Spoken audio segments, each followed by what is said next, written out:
இன்றைக்கு தேவன் விரும்புகிறது, ஒருவன் விழுந்தால் இன்னொருவன் தூக்கிவிட வேண்டும். அல்லேலூயா. ஒருவன் சூட்டை இழந்தால் இன்னொருவன் உண்டாக்க வேண்டும் என்று கர்த்தர் விரும்புகிறார். ஒருவருக்கு ஒருவர் ஒத்தாசை பண்ண வேண்டும், ஒருவருக்கொருவர் உதவி செய்ய வேண்டும் என்பது ஆண்டவருடைய திருவுள சித்தம். அதிலே மாற்றமே இல்லை. அல்லேலூயா. தேவ பிள்ளைகள் ஒருவருக்கொருவர் ஒத்தாசை பண்ணத்தான் வேண்டும். ஆனால் அந்த ஒத்தாசை பண்ணுகிற, அந்த உதவி பண்ணுகிற மனுஷன் யார் என்பதையும் நீங்கள் நிதானித்து பார்க்க வேண்டும்.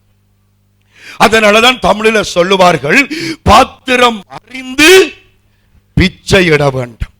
பாத்திரம் அறிந்து பிச்சையிட வேண்டும்.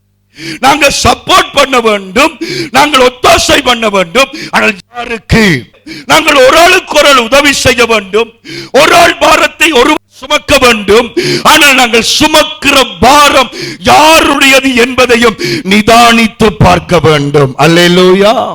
துன்மார்க்கனுக்கு துணை நின்று கர்த்தரை பகைக்கிறவர்களை நீர் சிநேகிக்கலாமா? இது நிமித்தம் கர்த்தருடைய கடும் கோபம் உம்மேல் வர இருந்தது. சொல்லுங்க அல்லேலூயா. அன்றைக்கு கர்த்தரால் அழைக்கப்பட்ட நீ, ஆண்டவரால் ரட்சிக்கப்பட்ட நீ, பரிசுத்தாவின் அபிஷேகத்தை பெற்று ஒவ்வொரு நாளும் கர்த்தருக்காக துடித்துக் கொண்டிருக்கிற நீ, ஆண்டவருக்கு பிரியமில்லாதவர்களோடு தொடர்புகளை வைக்க கூடாது. ஆமென். அல்லேலூயா. அல்லேலூயா. சேர்ச்சுக்கு வருகிறவன் எல்லாம் பரிசுத்தவான் கிடையாது. ஊழியம் செய்கிறவன் எல்லாம் பரிசுத்தவான் கிடையாது.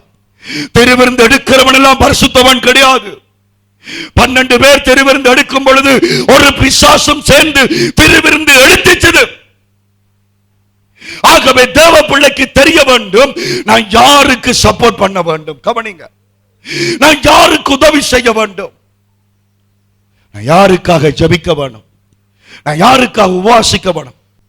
தேவ பிள்ளைக்கு தெரிய வேண்டும், எவன் தேவனால் தெரிந்து கொள்ளப்பட்டவன். அல்லேலூயா. அல்லேலூயா. கையெத்தி சொல்லுங்க அல்லேலூயா. அல்லேலூயா. நான் தெரியாமல் இந்த குடும்பத்துக்குள்ள போயிட்டேன், நான் தெரியாமல் இந்த மனுஷனோட வேலைக்குள்ள போயிட்டேன், நான் தெரியாமல் இந்த மனுஷனுக்கு உதவி செய்துட்டேன், நான் தெரியாமல் இவரோட கதைச்சு என் சமாதானத்தை இழந்து விட்டேன் என்று பிற்பாடு வேதனைப்படாமல் ஆரம்பத்தில் எங்கு செல்ல வேண்டும், என்ன சொல்ல வேண்டும், வழி நடத்தும் ஆவியானவரே. கைதட்டி பாடுங்க. எங்கு சொல்ல வேண்டும், என்ன சொல்ல வேண்டும், வழி நடத்தும் ஆவியானவரே. ஆமென். ஹல்லேலூயா. ஹல்லேலூயா. கர்த்தர்ட்ட கேட்டு யாரோடு நான் கதைக்க வேணும், யாரோடு நான் சம்பந்தம் கலக்க வேணும், யாரோடு நான் வேலை செய்ய வேணும், யாரோடு நான் ஊழியம் செய்ய வேணும், ஆண்டவரே சொல்லி தாங்க.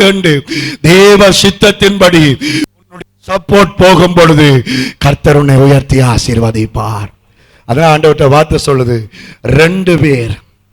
எத்தனை பேர் சொல்லுங்க? எத்தனை பேர்? கைவிரல் காட்டி சொல்லுங்க. எத்தனை பேர்? நல்ல மொழிப்பா சொல்லுங்க. எத்தனை பேர்?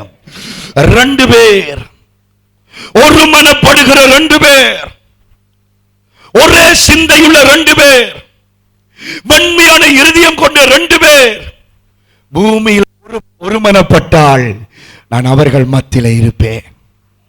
ஆனால் ஒருமனப்படாத 2000 பேர் இருந்தாலும் கர்த்தர் இருக்க மாட்டார். தேவ பிள்ளையே, யாருக்கு சப்போர்ட், யாருக்கு உங்களுடைய உதவிகள், யாருக்கு உங்களுடைய ஒத்தாசைகள், யாருக்கு உங்களுடைய. அதனால தாவீது தனக்கு ஒரு பொருத்தனையாக அதை வைத்து ஜபிக்கிறார். அதை உங்கள் வீடுகளையும் எழுதிக் கொள்ளுகிற நல்ல சங்கீத புத்தகத்தில், சங்கீதத்தின் புத்தகம் 139 21 22 கடகண்டு வாசியம்மா. நிறைய பேர் இன்னைக்கு தேவ சமூகத்தை விட்டு ஓடிக்கொண்டிருக்கிறாங்க, ஆண்டவற்ற பிரசன்னத்தை விட்டு வழுகி போய் கொண்டிருக்கிறாங்க.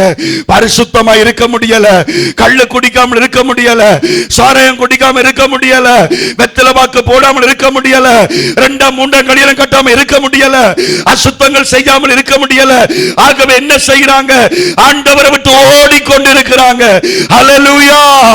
தேவ பிள்ளை எச்சரிக்கையாக இருக்க வேண்டாம். கையெத்தி சொல்லுங்க ஹல்லேலூயா. ஹல்லேலூயா. பரிசுத்தரின் சமூகத்தை விட்டு யோனா ஓடிக்கொண்டிருந்தான். ஆண்டவரை வெறுக்கிறவன், ஆண்டவர் சமூகத்தை ஒதுக்கிறவன், ஆண்டவர் பிரசன்னத்தை விட்டு ஓடி போகிற ஒருவன் அந்த கப்பல்ல ஏறினதான் காணும். என்ன நடந்தது? சமுத்திரம் கொந்தளிக்க தொடங்கினது. சமுத்திரமே கொந்தளிக்க தொடங்கினது. யோனா மட்டும் அந்த சமுத்திரத்தில் போகாதிருந்தால் அந்த சமுத்திரம் கொந்தளித்திருக்காது. ஆமென். தேவனை விட்டு பின்வாங்குகிறவர்கள், தேவனை விட்டு தூரம் போகிறவர்கள், பரிசுத்தமாய் வாழ முடியாதவர்களால இன்றைக்கு பிரச்சனைகள் பெருகி கொண்டிருக்குது. கர்த்தர் பெருங்காற்றை வரவிடுகிறார். ஜனங்கள் எல்லாம் என்ன செய்யறாங்க? உயிருக்கு போராடி கொண்டிருக்கிறாங்க.